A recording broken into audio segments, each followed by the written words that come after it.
Hi, it's Jeff here from VIP Vision. In this video, I'm going to be showing you how to add additional login credentials to a VIP Vision Network video recorder. So by that I mean I'm going to show you how to add new users and passwords for those users to a VIP Vision recorder. Now this is a recommended step. We usually don't recommend that you use the admin username and password in general use. There's a number of reasons for that, but suffice to say it's much better to have individual users per person who wants to access the recorder. That way you can see who's connected to the recorder. You can also delete users if you want to, stop them from actually being active. And it just gives us a good idea. We see all who's logged in and out through the logs. It's just a much better way of doing it. So I'm going to jump across to a recorder now. So you can see here I'm actually doing this on a 4-channel network video recorder, 8-channel network video recorder I should say. It's got 4 cameras up there at the moment, so I'm going to right click and select main menu. Now I'm going to log in with the admin user because I haven't got any other users connected yet or configured yet, but you could log in with any of them. If you do not have a pattern password set, or if your recorder does not support a pattern password, you can log in with your standard username and password. So I'm going to log in with admin123 and OK. Now you'll see we've got operation, info, and setting down here. So I'm going to go to setting and then system. And from within system here, I'm going to select account. So now you'll see in here in account, we've actually only got one user set up at the moment. So I'm going to click add user. Now, I'm going to add one for myself. So I'm going to call it Jeff, Jeff. Password. So for a password here, I'm going to select something that's a good password, like a secure password, I could say. So something that's quite long. It doesn't necessarily have to have different characters and things in it, but it's, it might be a good idea to add them. So in this case, I'm going to say A, B, C, O, P, M, 1. Enter, and then I need to set the same thing here, A, B, C, O, P, M, 1. Now, you will see that we've actually gotten a notification down here that this isn't a particularly secure password. Now, the way that the recorder does that is just based off password complexity. So if you've got multiple characters within it, like you want to use $signs and percentage signs and asterisks and apostrophes and things like that in your password, it will say that your password's more secure. It doesn't necessarily mean that a long password full of words is going to be insecure, but we'll change it anyway to try and get a better ranking here. So I'm going to change it to golf and $ plus. And we'll add some numbers. Okay, so golf $ plus 1, 2, 3. Golf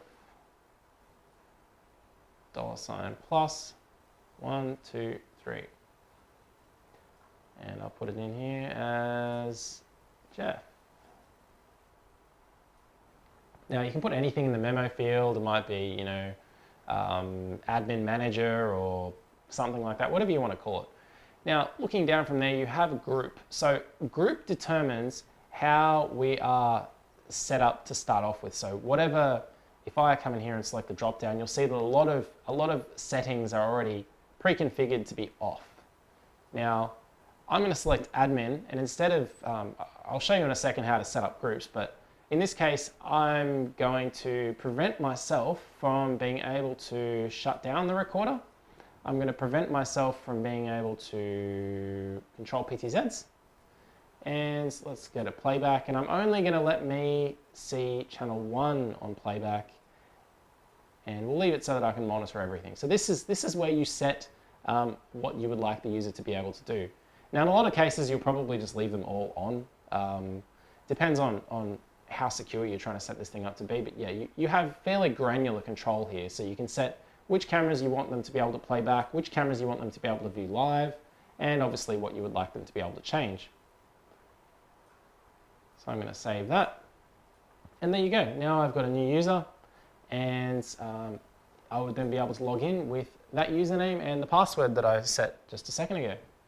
So that is then useful for, we can then use that on a phone app. We can log in using the phone app. We can log in using Smart PSS with those details. We can also log into the recorder directly if we wanted to using those details.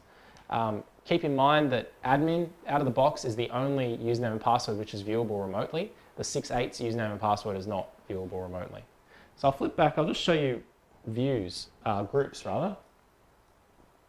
So in here we can actually set up preset groups. So if you were adding a lot of users, you might want to say, I'm going to make a user group called staff.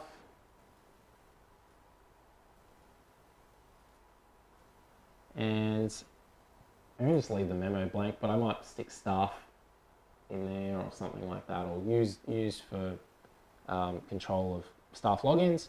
And in here I might not want the general staff to be able to access any of these settings here, but instead I probably just want them to be able to play back and monitor everything except for the camera that's in the warehouse. So let's say camera 8, I don't want them to be able to monitor the camera in the warehouse, and I don't want them to be able to play back the camera in the warehouse. And I'll save that. And it says I've successfully added a group. Now, if I were to come back into user and add another user, you'll see that I now have the option of staff in here. And it just means that this limits the maximum, I suppose, privileges that this user can have. Okay, so if I was to go back to admin, obviously I can have everything. If I go to staff, I can only have these ones in playback and in monitor. Now there's nothing stopping me then from saying, oh, I'm adding a user John, and I don't want John to have access to camera D2. I can still untick that box there. And I would go save and add another user. So yeah, in this video, I've shown you how to add users and add user groups. I hope that it's been useful. If you've got any further questions about this, please leave a comment below, or a comment on any of the videos, just leave it below. If you enjoyed this content, please subscribe. We're going to be adding a lot more of this sort of content to the VIP Vision channel. And yeah, this has been Jeff. Thank you.